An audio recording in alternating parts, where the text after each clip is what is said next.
Okay, so today we're going to be reading about sharks. If we're learning about sharks, would this be a non-fiction book or a fiction book? I want you to whisper into your house. Now let it go. Non-fiction! Non-fiction, kiss your brain. How many of you have ever seen a shark in real life?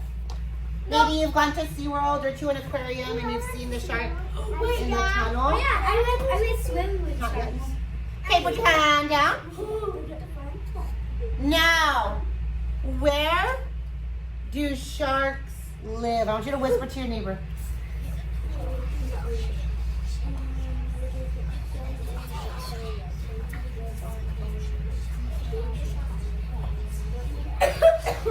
Three, 2, 1. Where do sharks live? Ocean!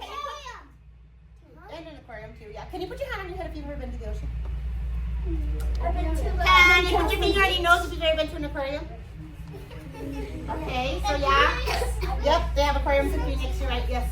So my dad went to the ocean with his friends and he got a starfish. What? Wow, that's cool. Okay, so we are going to be learning about non-fiction text. And I know we've talked about this before, but we're going to talk about the text features. So what text feature is this? You remember? The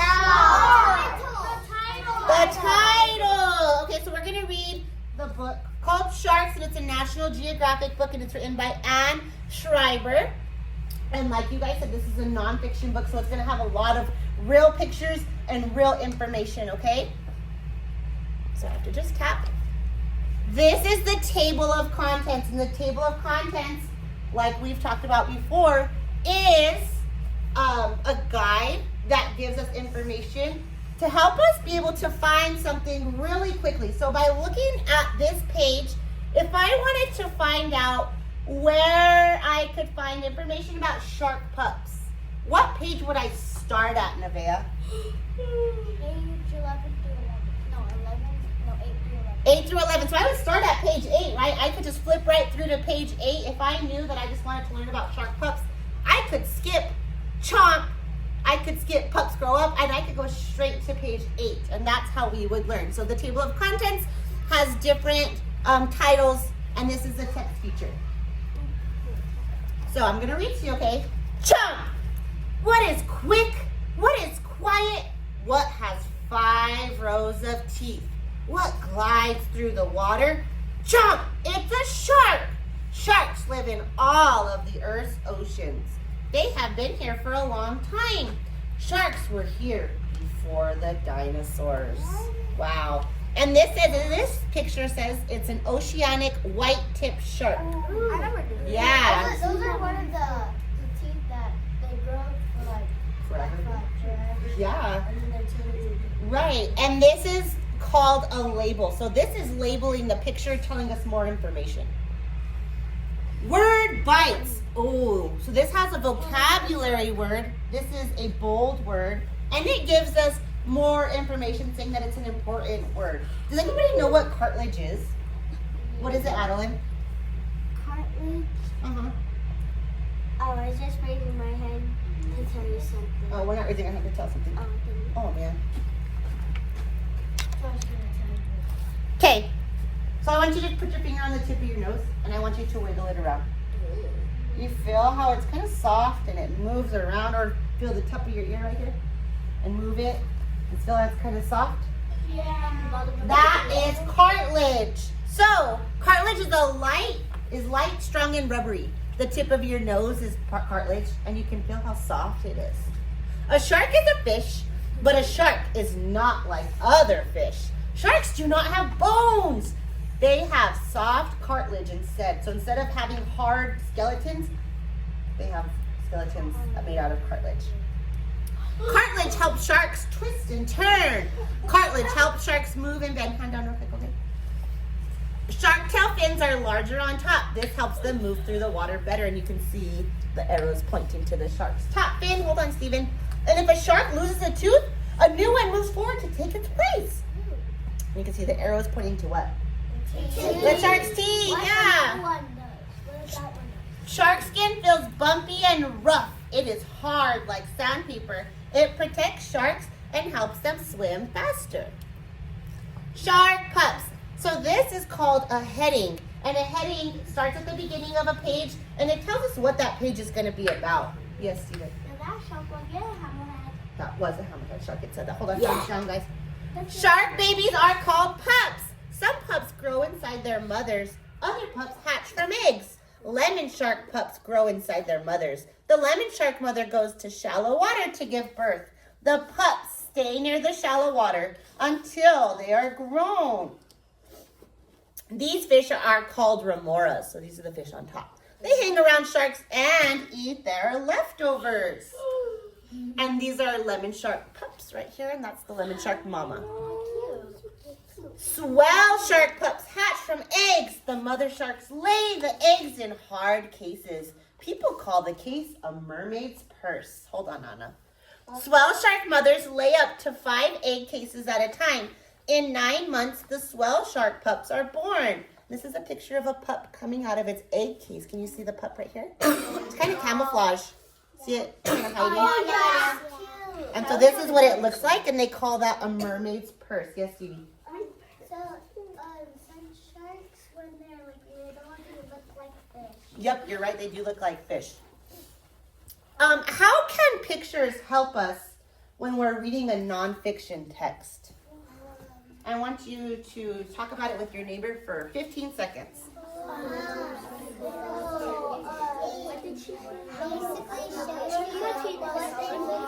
How does pictures help us in nonfiction text?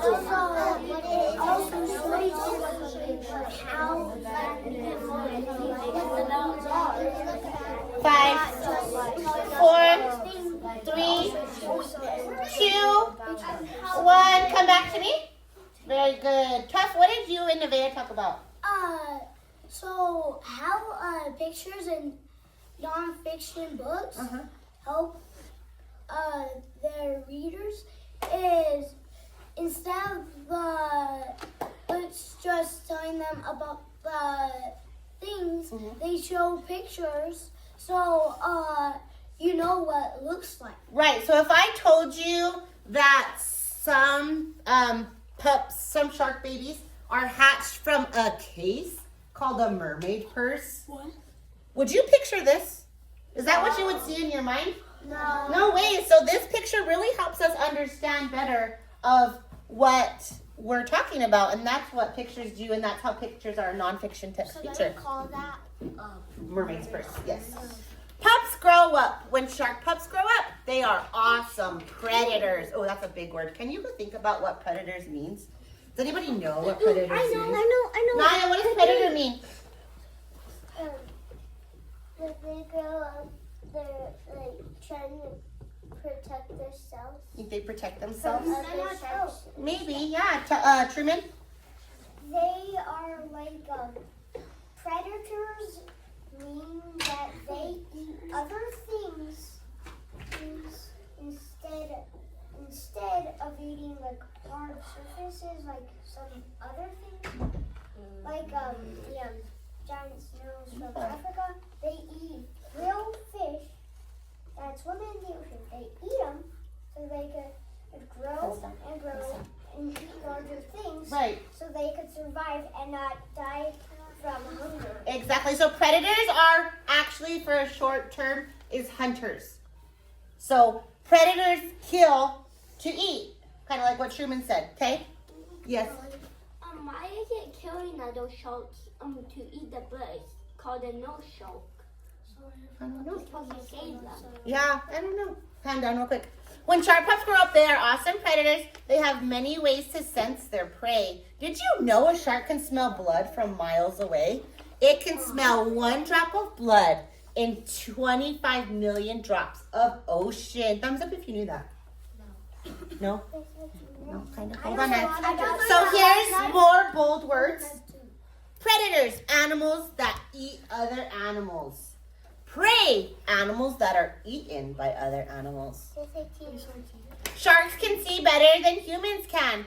Even in deep, dark water, a shark can see its prey. Hold on, please. That's what I just said. Sharks can take a test bite of prey before eating. Their taste buds tell them if the prey is fat enough to eat. They want something that's really juicy and fat that's going to keep them full for a long time. Oh, wait, I saw something up there. What is a great white's favorite candy? A jawbreaker. What big teeth you have? Hold on, Stevie. Sharks have many rows of teeth. They are always losing some teeth. They are always growing new teeth. A shark uses up to more than 10,000 teeth in its life. Wow. And this is called a sand tiger shark. And look at those teeth. Yeah. They look like little razors, yeah. I thought it was a ghost shark. Yeah, you can. Different sharks have different teeth. Their teeth are perfect for what they eat. Long, spiky teeth are for catching. Flat teeth are for grinding. Serrated teeth are for ripping. Does anybody know what serrated means? I know. What does it mean, Anna? It means it's like a shredder, but it's really, really sharp. It's a sharp shredder. Yeah, you're right. If you think about a knife in the kitchen, and it has the little bumps on it, Yeah. that's serrated. So if you look at this picture here, you can see the little bumps. I thought that's a steak. It's kind of like a stick knife, yeah. That with that mouth, I've been to that place. Yeah. Wow, prehistoric sharks had really big teeth, up to 6 inches. And prehistoric means before people wrote things down. Good thing these guys are extinct, and that's a megalodon tooth. That's what I was gonna say right now. Guys, That's a megalodon? The megalodon is a prehistoric shark. Scientists made a life-size model of the megalodon's jaw and put the teeth in that they have found. You can imagine how big the shark must have been. If that's the jaw, big enough for kids to fit in it, you can imagine how big its whole body was, right? Here we go. Imagine this. Here's another heading. A giant shark is gliding through the water. A swimmer is nearby. The shark gets closer. It is huge. It opens its giant mouth and sucks in a big mouthful of water. The swimmer is fine. The shark is a whale shark. Whale sharks are the biggest sharks, but they have tiny teeth. They eat tiny animals called plankton, boys. And then here's another label telling us that that's a whale shark. Wait, voice is off.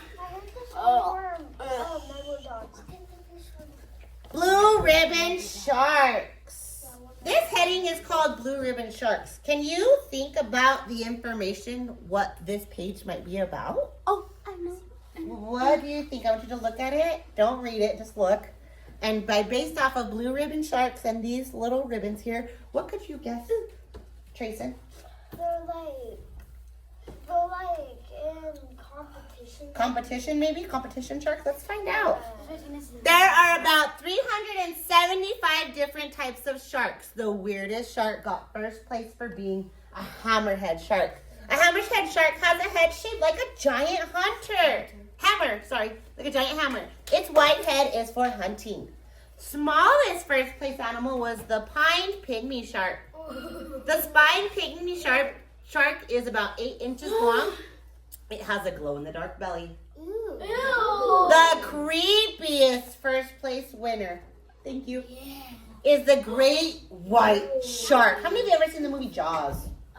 That's a scary movie. I've seen Sharknado. That is on Jaws, yes. I watched that before, and what you just said, like the sharks would do a drop of blood in its mouth. Hold on, we're still reading. These people Adeline. these sharks, they would grab like multiple blood, and they would put, That's how they attract them. and then they would do that, and they would attract them and try to kill them. Yep, that's exactly right. When a great white bites into its prey, its eyes roll into the back of its head. So you see that circle there? Yeah. See how it's a white circle? Yeah. That's its eyeball rolling back. Ew. This protects its eyes. And first place for the fastest shark is the mako shark. The mako is the fastest shark. It could swim up to 20 miles per hour. Makos leap clear out of the water to catch its prey. So imagine swimming 20 miles an hour and then flying up to the sky to grab whatever it wants to eat. Kind of. Now you see them. This is a lantern shark. Some sharks glow in the dark. Do you see something shiny in the water? Watch out! The tiny lantern shark is covered with a glow-in-the-dark slime. The lantern shark is a deep sea shark. Many deep sea animals glow. Scientists think glowing might help predators attract prey. And remember when we watched that video a long time ago? Yeah. And it had the glowing fish? Oh, yeah. Probably one of those. Swimming up to shore? Now you don't. Yep. Most sharks are hard to see. They have a dark back. Oh, okay. Wait, is that the wolf-gone shark? From above, they blend in with the water. They have a white belly. From below, they blend in with the sky. Hand down, please. Some sharks have special ways to hide. Wabagons have colors like the seafloor. Their mouths have parts that look like seaweed. The fish can swim in, but they can't get out. So it's camouflage. See the Wabagon shark? It looks like it's coral reef, so this is its body right here. Hold on, please. We're still going. We have to get ready for a special stuff. Shark attack. Uh-oh. I've seen that girl. She's in a movie. One day, Bethany Hamilton went surfing. Suddenly, a tiger shark attacked. It tugged her as she held onto her surfboard. It took a bite out of her surfboard, and it also took Bethany's left arm. After the attack, Bethany wanted to keep surfing. She is not afraid to go into the water. She knows that shark attacks are rare. Bethany says, one thing that hasn't changed, and that's how I feel when I'm riding a wave. I want you to think about why the author decided to include Bethany's story into the text. Sophia? You don't know? Mariana? Because the girl is big and she knows that shark attacks are rare. So the author put her story in so people could know about her and her story. Very good. The author wanted to include her story, but also to let people know that she's okay. Shark attacks are rare, like you said, so you're right. Very good. When the shark hurt her arm, did it hurt? I bet it did. Yeah, there's a movie called Soul Surfer. It used to be on Netflix. I'm not sure anymore. It's a really good movie. It's about her. People attack. Sharks attack are scary and terrible. Sharks can be a danger to people, but people are a bigger danger to sharks. Millions of sharks die in nets set to catch other fish. Others are killed on purpose, kind of like what Calvin told us. Many types of sharks may come extinct. Sharks have been on Earth for millions of years. Sharks and people need to learn to share the sea. And this is a gray reef shark, that label says. Almost done. So this is called the glossary, and we learned about the glossary. Tell your shoulder partner what a glossary does.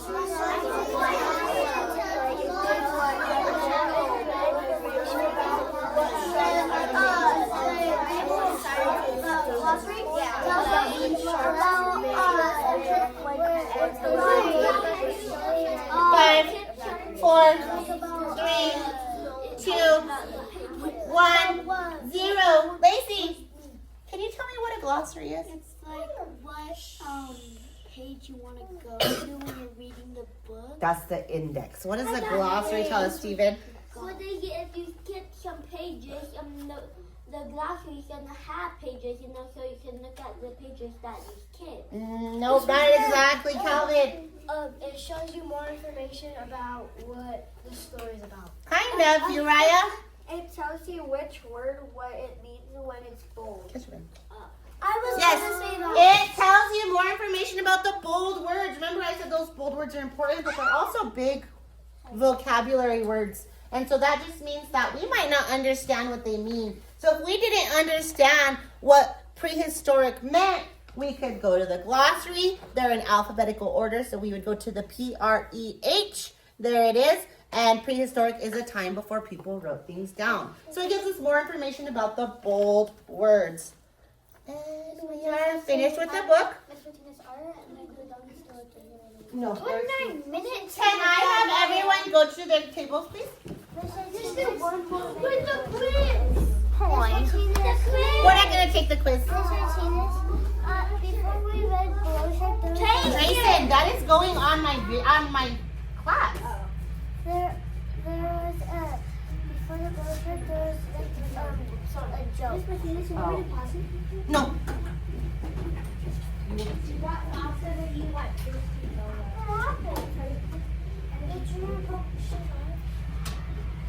So I am going to hand you guys out these sheets, and you're going to do a scavenger hunt with books that I provided, and you need to write the page number, what the text feature you found is, and how it helps you.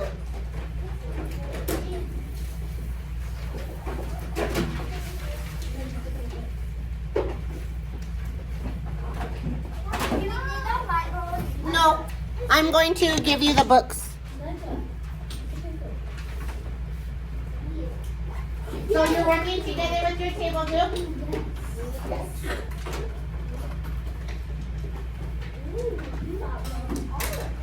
Work together.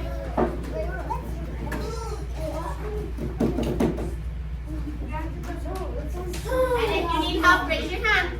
So you're looking for different text features like table of contents, glossary.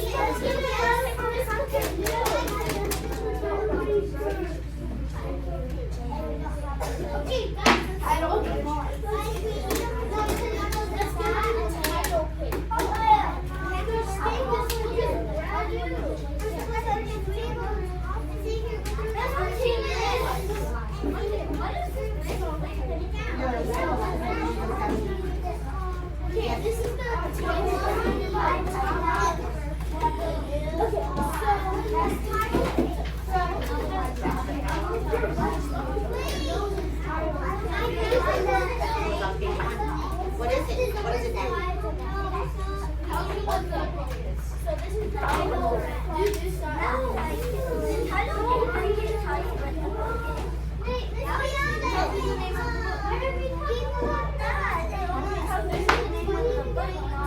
You're writing what page you found information. I found table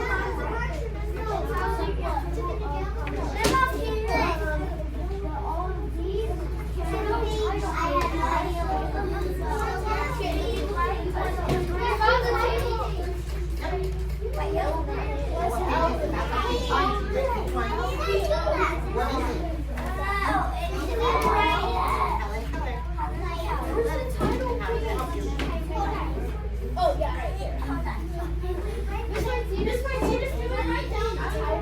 For title page, the title page is the first page. Remember when you open it, it'll have the title on it. Yeah,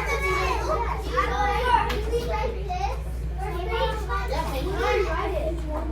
Or your title page.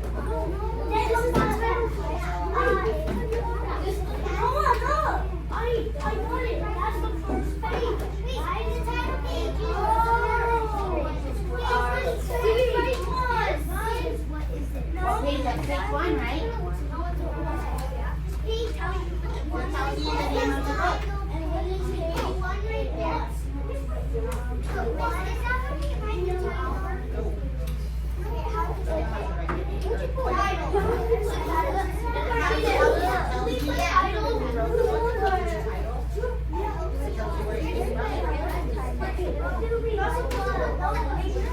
Okay, what is it?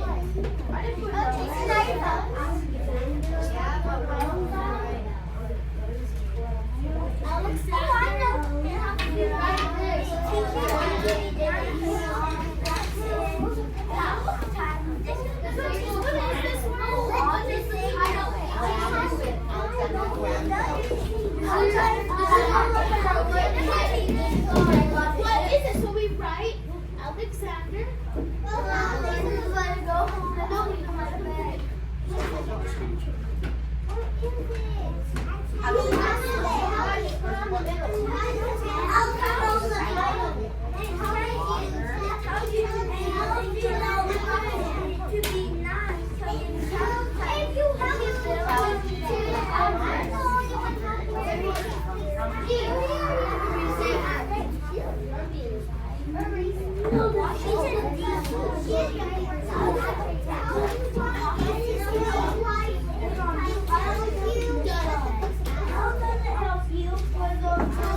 Page 2.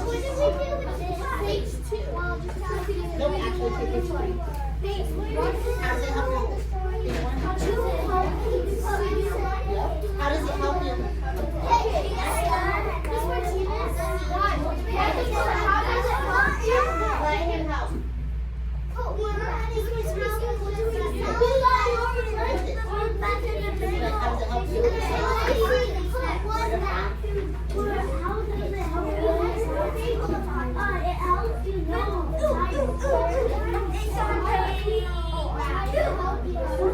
Three. 1, 2, 3. She said this page is 3.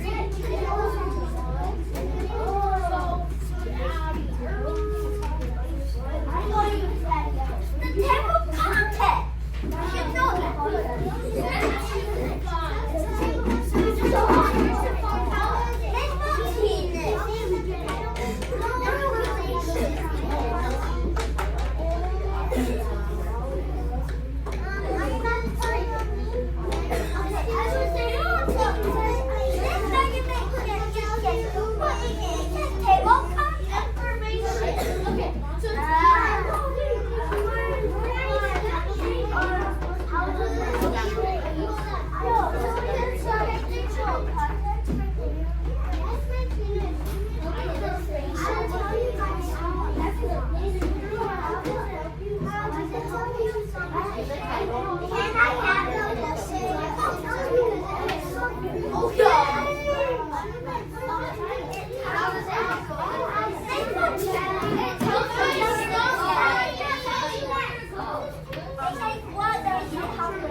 So, we talked about nonfiction text features.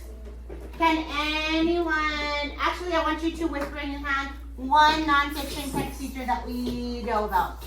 Whisper. One text feature that either was on the chart book or that you found in your book or that you know from previous lessons. Ready, whisper it?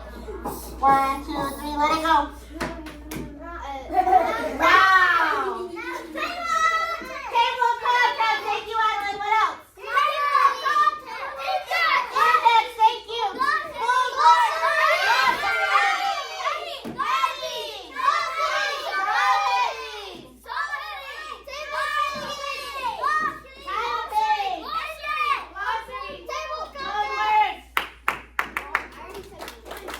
Thank you.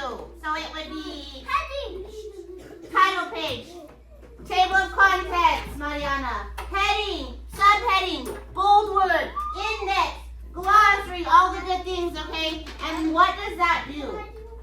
What does it do for us? It tells you like what to. Tells you about the book. Does it help us find things faster? Yeah. Yeah, it does.